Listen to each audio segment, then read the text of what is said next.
First ever factory outlet Mukunda jewelleries Kukatpally Khammam Kothapet Somajiguda Hanamkonda and Suchitra. నమస్తే రమగారు. నమస్తే జయ. రమగారు, మనము మహాభారతంలో చిన్న కథలు, చిన్న కథ అనలేం మనం ఇప్పుడు దీన్ని, పెద్ద ఇది కథ. పెద్ద కథే చెప్పాలి దీని సంగతి. ఇది మహాభారతంలోని ఆది పర్వంలోని ఆస్తిక పర్వం అనే ఉపపర్వంలో నుంచి చెప్పబడింది. ఆహా. నైమిషారణ్యంలో పౌరాణికుడు ఒక ఆయన ఉగ్రశ్రవసు అనుకుంటా ఋషులకి చెప్పారనమాట. ఇదేంటంటే ఆహా. మనకందరికీ భీష్ముడు చెప్పినవి కాదా? భీష్ముడు చెప్పిన కాదు, ఎన్నో ఉన్నాయి కథలు మహాభారతంలో నుంచి. శాంతి పర్వంలో నుంచి భీష్ముడు చెప్పిన కథలు చెప్పుకున్నాం కొన్ని. అవునవును, ఇది కూడా మహాభారతంలో కథే. Right, okay. మనకి మామూలుగా తెలుసు, ఇదే కథని మనం భాగవతంలో కూడా చూస్తాం. ఈ కథని మహాభారతంలో మెయిన్గా చెప్పబడింది. ఇప్పుడు మహాభారతానికి బేస్ కథ మనకు తెలుసు, పాండవులు కౌరవులు. తర్వాత మహాభారతం చివరి కథల్లో ఏం చెప్పబడింది, సర్పయాగం చెప్పబడింది. అవును. ఈ సర్పయాగాన్ని మహాభారతపు ఆది పర్వంలోనే చెప్పారు. ఆస్తిక పర్వం అనే పర్వంలో ఆస్తికుడు అనే ఆయన సర్పయాగాన్ని ఆపాడు.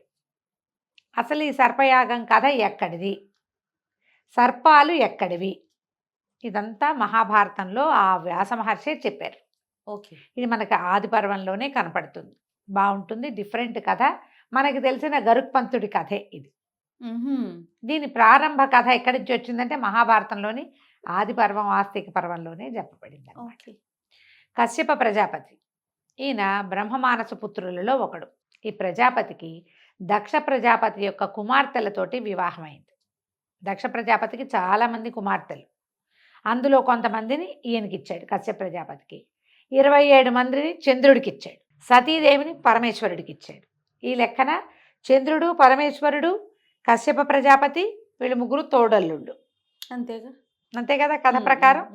అయితే ఈయనకి కశ్యప ప్రజాపతికి ఈయన మన జాతులని వృద్ధి చేయటానికే ఆయనకి ఇంతమంది కన్యలతోటి వివాహం జరిగింది. ఈయనకి ప్రధానంగా మొట్టమొదటి వివాహం అయింది దితి అదితి. అదితి కుమారులే ఆదిత్యేయులు, అంటే దేవతలు, సూర్యుడు మొదలైన వాళ్ళంతా. అదితి కుమార్తెలేమో ఆదిత్యులు, దితి కుమారులు దైత్యులు. ఇట్లా వరుసగా చాలామందికి సంతానం కలిగింది. ఇందులో వినుత, కద్రువ అని 2 భార్యలు ఉన్నారు. వినుత కుమారుడే గరుత్మంతుడు, కద్రువ కుమారులు సర్పాలు. ఈయనకి అయిన వివాహాలలో ఇంకా చాలా ఉన్నాయి. ధనువు అలాంటి పేర్లు కూడా ఉన్నాయి. పూర్తిగా పేర్లతోటి కథ ఇంకొకసారి చెప్పుకుందాం, కొంచెం బ్రీఫ్గా చెప్తున్నా. ముని అనే ఒక కన్యతోటి అయిన వివాహంలో ఆ మునికి అప్సరసలు జన్మించారని చెప్తారు. ఓకే. అంటే ఇప్పుడు రాక్షసులు, అప్సరసలు ఇంచుమించుగా ఒక జాతికి చెందిన వాళ్ళే, ఒక తండ్రికి పుట్టిన వాళ్ళుగానే చెప్పబడతారు. అంతేగా, అంతే కదా. అప్సరోగణం కూడా పుట్టారు అని చెప్తారు. మరి వాళ్ళు ఎలా రాక్షసులు అయ్యారు? వాళ్ళు మరి ఆ తల్లుల్ని బట్టి. తండ్రి ఒకడు. ఇప్పుడు దేవతలకి రాక్షసులకి తండ్రి ఒకడేనమ్మా. అవునా? కశ్యప ప్రజాపతి. ఓకే, అవును. పాములకి పక్షులకి కూడా తండ్రి ఒకడే. గరుక్మంతుడికి సర్పాలకి తండ్రి ఒకడే. కశ్యప ప్రజాపతి యొక్క సంతానమే. వాళ్ళల్లో వాళ్ళకు వచ్చిన తగాదాలతో వాళ్ళు ఒకళ్ళకొకళ్ళు శత్రువులు అయ్యారు. అన్నదమ్ములు కొట్టుకోవడం ఎక్కడైనా ఉంది చూడండి. అదే కదా, దేవతల రాక్షసుల దగ్గర నుంచి మొదలు అక్కడి నుంచే స్టార్ట్ అయింది. సరే, ఈ లైన్లో వినుత, కద్రువ ఇద్దరు కలిసి ఉండేవాళ్ళు. వీళ్ళిద్దరితో ఈయనకి వివాహం ఒకేసారి అయింది. వీళ్ళు భర్తని ఫలానా రకపు సంతానం కావాలని కోరుకుని మరి సంతానాన్ని పొందారు అందరూ. అయితే ఈ వినుత కద్రువ ఎలా అడిగారంటే, కద్రువ 1000 మంది అత్యంత బలశాలుడు, చాలా గొప్పవాళ్ళైన సంతానం కావాలని అడిగింది. అడిగితే సరే, ఆమెకి 1000 అండాలు పుట్టాయట. ఒకే అండం పుట్టిందని, ఒకే అండం పగిలి 1000 సర్పాలు బయటకు వచ్చాయని కూడా చెప్తారు. అలాంటి కథ కూడా వినపడుతుంది. ఆమెకి సర్పాలు జన్మించాయి. ఆమెకు పుట్టిన గుడ్లల్లో నుంచి సర్పాలు బయటకు వచ్చాయి.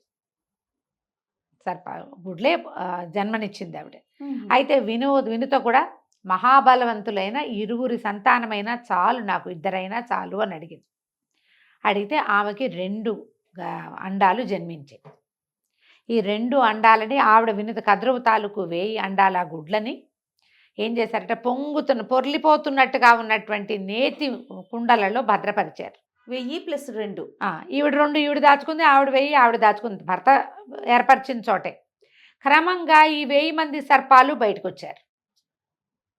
ఇందులో రకరకాల వాళ్ళు ఉన్నారు. తెల్లవాళ్ళు, నల్లవాళ్ళు, ఎర్రవాళ్ళు, పచ్చవాళ్ళు, పొట్టివాళ్ళు, పొడుగువాళ్ళు, 2 తలలు ఉన్నవాళ్ళు, ఇరువైపులా తలలున్న వాళ్ళు, ఎంతమందో మహాబలశాలుడు, కోరిన రూపం ధరించగలిగే వాళ్ళు కూడా వాళ్ళు. తండ్రి ప్రజాపతి అవటం వల్ల. అయితే ఎప్పటికీ ఈ వినుత తాలూకు 2 అండాలు పగలపోయేసరికల్లా ఆవిడకి చాలా వేచి వేచి వేచి ఉండి ఉండి ఉండి ఉండి ఉండి ఒక అండాన్ని పగలగొట్టేసిందట. ఆవిడ పగలగొట్టేసరికల్లా అందులోంచి మహాబలవంతుడైనటువంటి ఒక కుమారుడు బయటకు వచ్చాడు. వెలిగిపోతున్నాడు సూర్య తేజంతో. కానీ అతనికి తొడలు ఏర్పడలా, ఇంకా పైభాగం మాత్రమే ఉంది. ఇంకా టైం ఉంది, ఆయన టైం ఉంది. ఈవిడ తొందరపడిపోయింది. సవితి పిల్లల్ని చూసేసరికల్లా ఆవిడ పుట్టేశారు, నాకు పుట్టలేదని. ఆవిడ వెంటనే జ్ఞానంతో జన్మించాడు ఆయన. పుట్టిన ఆయన అనూరుడు అని పెట్టారు, ఊరువులు లేనివాడు.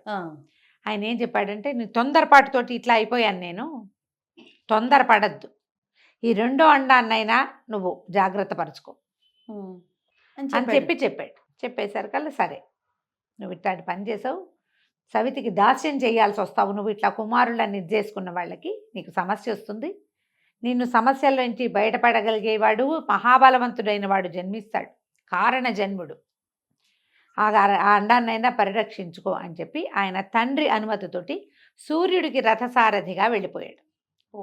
సూర్యుడికి ఒక రథసారథి ఉంటాడు, ఆ రథాన్ని తోలివాడు. ఆయన సప్తాశ్వ రథారూఢుడు సూర్యుడు కదా. 7 గుర్రాలు కట్టినటువంటి అశ్వాన్ని రథాన్ని దాని మీద కూర్చుని ఊరేగింపుకి వస్తాడు సూర్యుడు పొద్దు నుంచి రాత్రి దాకా. ఆ రథాన్ని తోలేవాడే ఈ అనూరుడు. ఆయన కాళ్ళు లేవు, ఆ రథంలో ముందు కూర్చుని కనపడతాడు. ఓకే, వెళ్ళిపోయాడు తండ్రి అనుమతి తీసుకుని. ఇక ఈవిడ దుఃఖంతో ఈ అండాన్ని సంరక్షించడం మొదలుపెట్టింది, 2వ అండాన్ని. ఇక ఆ సంరక్షణ జరుగుతూ ఉంది. ఇంకా జన్మించాల కుమారుడు. అయితే సరే, ఒకసారి ఏమైంది, వినుత కద్రువ ఇద్దరు కలిసి మరి సముద్రం తీరానికి వ్యాహ్యాలకి వెళ్ళారు. వ్యాహ్యాలకి వెళ్తే ఏమైంది, దూరంగా ఉచ్చైశ్రవం అని బ్రహ్మాండమైన అద్భుతమైన గుర్రం. ఆ ఉచ్చైశ్రవం ఎక్కడి నుంచి వచ్చింది, సముద్రంలోంచి వచ్చింది, పాలకడల్లోంచి. ఎంత బాగుంది అని చాలా సంతోషంగా చూశారు.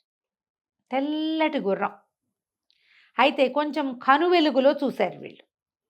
చూసినప్పుడు ఆ కద్రువంది, ఆ నల్లటి తోక ఎంత అందాన్ని ఇచ్చిందో ఆ గుర్రానికి అనేసరికలు వినతుంది. నల్లగా ఎక్కడుంది, తెల్లగానే ఉంది తోక కూడా, అంత నల్లగా ఏం లేదు, తోక తెల్లటిదేనంది. ఇద్దరు బాధలాడుకునే, చూసా కదా అంటుంది. వీళ్ళు చూసింది మాటలు అయిపోయంగానే అది వెళ్ళిపోయింది, గుర్రమేమో అవతలకి వెళ్ళిపోయింది. ఆ చూసిన విషయం మీద వీళ్ళిద్దరూ బాధలాటకి దిగారు. ఒకళ్ళు నలుపని ఒకళ్ళు తెలుపని. అయితే ఏమన్నారు, నేను నీకు దాస్యం చేస్తా, నువ్వు నాకు దాస్యం చేద్దు కానీ ఇట్లా పందెం పెట్టుకున్నారు. గుర్రంతో ఒక నలుపైతే వినుత తన సంతానంతో సహా కద్రువకి దాస్యం చేయాలి. ఒకవేళ తెలిపే అయితే కద్రువ ఆవిడే సంతానము ఈవిళ్ళకి దాస్యం చేస్తారు. తల్లి దాస్యం చేయాలి. ఇక ఆ తల్లి దాసురాలు అయితే పిల్లలు కూడా ఆటోమేటిక్గా, తల్లి పని మనిషి అయితే పిల్లలు పని పిల్లలు అయిపోతారు వాళ్ళ కర్మానికి. పాపం పాదులాడుకున్నారు, ఇది సిద్ధం చేసుకున్నారు పందెం. ఇది ఒక మీనింగ్లెస్ పందెం కాదు మరి. సరే చేశారు.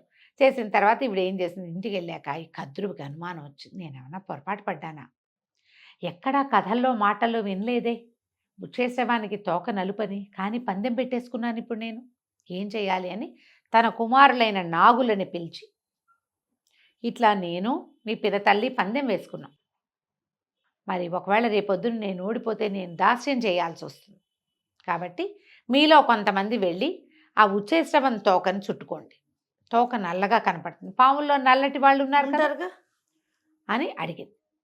అడిగితే సర్పాలు ఒప్పుకోలే. కుమారులు, నువ్వు ఇటువంటి పందెం వేయటం ఏమిటి, పందెం వేస్తే నువ్వు అనుభవించు, అధర్మానికి మేము పాల్పడము, ఉచ్చేశ్రవం తోక తెల్లగానే ఉంటుంది, అపరాధం మేము చెయ్యం, అధర్మానికి మేము పాల్పడము, నువ్వు ఒక అర్థం పర్థం లేని పందెం పెట్టుకున్నావు కాబట్టి నువ్వు అనుభవించాల్సిందేనని కొంతమంది వ్యతిరేకించారు. ఆవిడ గుళ్ళు మండిపోయింది. తల్లిని సమర్థించరా, మీరు సహాయం చేయరా, తల్లి దాసి అయినా పర్వాలేదా, మీకు ఇంత తలపొగరా, ధర్మం పట్ల అంత అభిలాష, తల్లి మాతృధర్మం కంటే ఎక్కువ అని చెప్పి వీళ్ళని శపించింది. ఏమని, జనమేజయుడు చేసే సర్పయాగంలో పోయి పడి చావండి మీరంతా అని. ఈ కథ ఎప్పటిది, అదే కదా. కృతయుగం నాటి కథ. ఆ, దాని తర్వాత వచ్చినటువంటి త్రేతాయుగం పోయి ద్వాపర. ద్వాపర యుగపు చిట్ట చివర కలి ప్రవేశిస్తూ ఉండగా జరగబోయే యజ్ఞంలో జనమేజయుడు చేయబోయే సర్పయాగంలో మీరు పడి చావండి అని కుమారులని తల్లే స్వయంగా శపించింది. ఎప్పుడైతే ఈవిడ అడిగిందో వాసుకి ఆ శేషుడు ఇద్దరు వాళ్ళు బయటికి వెళ్ళిపోయారు, వాళ్ళు వీళ్ళతో లేరు. ఈ రెండు సర్పాలు ఎక్కడున్నాయి? ఆదిశేషువేమో తల్పసాయికి, ఆయన శేష తల్పసాయికి శేషుడుగా ఆ, ఇదే ఉన్నాడు, ఆయన సేవలో, భగవంతుడి సేవలో ఉన్నాడు. వాసుకి వెళ్ళి పరమేశ్వరుడి మెడలో చుట్టుకొని ఉన్నాడు. లేరు ఇక్కడ, వాళ్ళిద్దరూ భగవత్ సేవకి వెళ్ళిపోయారు. కొంతమంది సేవ తప్పించుకున్న వాళ్ళు తప్పించుకున్నారు. ఎవరైతే ఈ తల్లి మాట కాదన్నారో వాళ్ళకి ఈ శాపం వచ్చింది. ఓకే. దాంతో ఇక మిగిలిన సర్పాలు ఒప్పుకునే కదా, మిగిలిన వాళ్ళు భయపడి తల్లి శాపానికి బెదిరి ఆమె మాట కాదంటానికి ఇచ్చగించక కొన్ని సర్పాలు వెళ్ళి ఉచ్చేసవం తోకకి పట్టుకుని ఉండిపోయింది. సరే, మర్నాడు ఉదయం పగలొచ్చి చూద్దాం అనుకున్నారు అక్క చెల్లి. పగలొచ్చి చూసేసరికల్లా ఏముంది, తెల్లటి ఉచ్చేసవం మెరిసిపోతూ పాలమీగడల్లే, తోక మాత్రం నల్లగా ఉంది. హతాసురాలైపోయింది వినత. ఇంకేం చేస్తుంది? ఇక దాస్యం చేయటం మొదలుపెట్టింది. అక్కగారిని సేవించడం, అక్కో చెల్లో ఇద్దరు ఒకసారి పుట్టిన వాళ్ళే అయ్యి ఉంటారు. అప్పచెల్లెల్ని సేవించుకోవటం, ఆవిడ పిల్లల సంగతి చూడటం. ఇక కాపరం లేదు, ఏమీ లేదు, ఇవిడికి దాస్యమే. పందెం కదా మరి, పందెంలో ఓడిపోయినప్పుడు తప్పదుగా. క్రమంగా ఈ అండం ఎగ్ దాచిపెట్టారు కదా గుడ్డు, అది పగిలి అందులోంచి మహాబలవంతుడు, బంగారపు రెక్కలు, పక్షి వంటి ముక్కు కలిగినటువంటి గరుక్మంతుడు బయటపడ్డాడు. పుట్టకతోటే మహాబలవంతుడు, తన రెక్కలు కదిలితే కొండలు కదిలిపోయేంత బలమైన రెక్కలు అయినవి, బంగారు రెక్కలు, సుపర్ణుడు అంటారు. ఇంకా ఇతను ఏం చేశాడు, తల్లి దాసురాలు అయ్యేసరికల్లా ఆయన కూడా దాసుడుగా ఉండటం మొదలుపెట్టాడు. రెండో దారి లేదు. ఈ సర్పాలందరినీ భుజాల మీద ఎక్కించుకుని అక్కడికి ఇక్కడికి తీసుకెళ్ళటము, తల్లితో పాటు దాస్యం. విసిగిపోయాడట. విసిగిపోయి దుఃఖంతో, అమ్మా ఏమిటి నాకు ఈ కర్మ, మనం ఈ కర్మ అనుభవించటం ఏమిటి, ఎందుకు మనం ఈ పని చేయాలంటే, అప్పుడు ఈవిడ దుఃఖంతో తల్లి చెప్పింది, నాయన ఇది పందెం, నేను పందెంలో ఓడిపోయాను, ఈ ఓడిపోయాను కాబట్టి నేను దాస్యం చేస్తున్నాను, నాతో పాటు నువ్వు దాసుడయ్యావంటే, ఇతను వెళ్ళి పిన తల్లిని అడిగాడు, ఆవిడని సేవించి ఒక పూట మా తల్లిని దాస్య విముక్తిని కల్పించు, దాస్య విముక్తి కావాలి మా అమ్మకి, ఏదైనా చెయ్యి, నువ్వేం చెబితే అది చేస్తానన్నాడు. సరే, ఈవిడేమనుకుంది, కద్రువ కోపంతో పిల్లల్ని శపించాను, ఇప్పుడు వీళ్ళు రేపొద్దున చచ్చిపోతారు, వీడు జీవించే ఉంటాడు, సవితి కొడుకు జీవించే ఉంటాడు, నా పిల్లలకి శాశ్వతత్వం కావాలి, నా శాపం ఫలించకుండా ఉండాలి, ఫలించకూడదు, శాపం ఫలించకుండా ఉండాలంటే నా సంతానం అమృత ప్రాసన చేయాలి. అందుకని ఈవిడేమంది, నువ్వు మహాబలవంతుడివి గరుడా, ఒక పని చెయ్యి, స్వర్గానికి వెళ్ళి అమృతం తీసుకురా, నా కుమారులకి అమృతాన్ని తెచ్చిపెట్టి నీ తల్లిని తీసుకెళ్ళిపో, దాస్యం చేయక్కర్లా ఇంకా అబ్బా అని చెప్పేశారు కల్లా ఈయన ఏం చేశాడు, సరేననుకుని తల్లితో చెప్పి తండ్రికి చెప్పడానికి ఆశ్రమానికి వెళ్ళాడు. ఆయన నేను ఇట్లా మా తల్లి దాస్య విముక్తి కోసం స్వర్గానికి వెళ్తున్నాను, అమరావతికి వెళ్ళి నేను అమృతాన్ని తీసుకొని వస్తాను అని చెప్పేశారు కల్లా ఆయన ఏమన్నాడంటే, నీకు బలం సరిపోదు అంత పైకి ఎగరటానికి, నీకున్న బలంతో పాటు గజకచ్చపాలు అక్కడి నుంచి ఆ కొండ అవతల చెప్పాడనమాట. అవి ఎంత పెద్దవోనట, గజకచ్చపాలు రెండు పోట్లాడుకుంటున్నాయి. కచ్చపం అంటే ఏమో తాబేలు, గజం అంటే ఏనుగు. అవి రెండు మహాబలమైనటువంటి ఉన్నాయి. ఆ రెండింటిని తిను ఆహారంగా, అప్పుడు నీకు బలం సమృద్ధిగా అవుతుంది. ఆ తర్వాత నువ్వు ఇంద్రుడి మీదకి వెళ్ళి అమృతాన్ని తెచ్చుకోవచ్చు. అయితే గజగచ్చపాల మీదకి వెళ్ళాడు. ఈ గజగచ్చపాల కోసం, అవి తినడం కోసం ఈయన వెళ్ళినప్పుడు అక్కడ వాలితే, ఆ కొండ మీద వాలితే, ఆ కొండ చివర ఒక పెద్ద చెట్టుకి వాలఖిల్యాదులని ఒక మునులు బొటన్ వేలంతే ఉంటారట, వాళ్ళు దానికి తపస్సు చేసుకుంటున్నారు. వాళ్ళు పడిపోతారని ఆ చెట్టు మొత్తం, ఆ కొండ మొత్తం బెళ్ళకించుకొచ్చి తండ్రి ఆశ్రమం దగ్గర పెట్టాడట. వాళ్ళు విజయోస్తు అని దీవించారు. ఈయన గజకచ్చపాలు రెండింటిని ఎంతకాలంగానో పోరాడుకుంటున్నాయి. ఎంతంత పెద్దవోనట, రెండింటిని చాలా పెద్దవి. ఆ రెండింటిని తిన్నాడు. మాంసాహారే కదా. అక్కడి నుంచి స్వర్గానికి వెళ్ళాడు. అమరావతి మీదకి వెళ్ళి అమృతాన్ని తీసుకొచ్చాడు. ఇక్కడ ఈయన వీళ్ళు ఏం చేశారు, యుద్ధం చేశారు. వాళ్ళు ఎందుకు ఊరుకుంటారు, దేవతలు వాళ్ళు సాధించుకున్న దీన్ని అమృతం కదా, సరే అమృతం కోసం వాళ్ళు ఈయనతో యుద్ధం చేస్తే వజ్రాయుధం వేస్తే ఆ వజ్రాయుధాన్ని ఇతన్ని విరిచేయగలిగే సామర్థ్యాలు ఉన్నాయి ఈయనకి. కానీ ఏం చేసేట ఒక రెక్క ఊడింది అంతే, రెక్కలో ఒక ఏమంటారు ఈక ఊడిపడిందట వజ్రాయుధం, అంతే అంత చిన్నదైపోయింది ఈయన ముందు. అయితే ఏమన్నారు, ఇతను కశ్యప ప్రజాపతి కుమారుడు తన తల్లి దాస్య విముక్తి కోసం ఈ ప్రయత్నం చేస్తున్నాడు, ఇతనితో సంధి చేసుకుందాం అంటే ఇతను ఏమన్నాడు, ఇది నా కోసం తీసుకెళ్ళటల్లా, మా తల్లి దాస్య విముక్తి కోసం తీసుకెళ్తున్నా, తెచ్చి అక్కడ పెట్టడం వరకే నా పూచి, తర్వాత మీ ఏర్పాటు మీరు చేసుకోండి అని చెప్పాడు. ఓహో. సరే దేవతలు లాలుచిపడ్డారు. ఈయనతో పాటు వెనకాలగా అదృశ్య రూపంలో ఇంద్రుడు కూడా వచ్చేసాడు.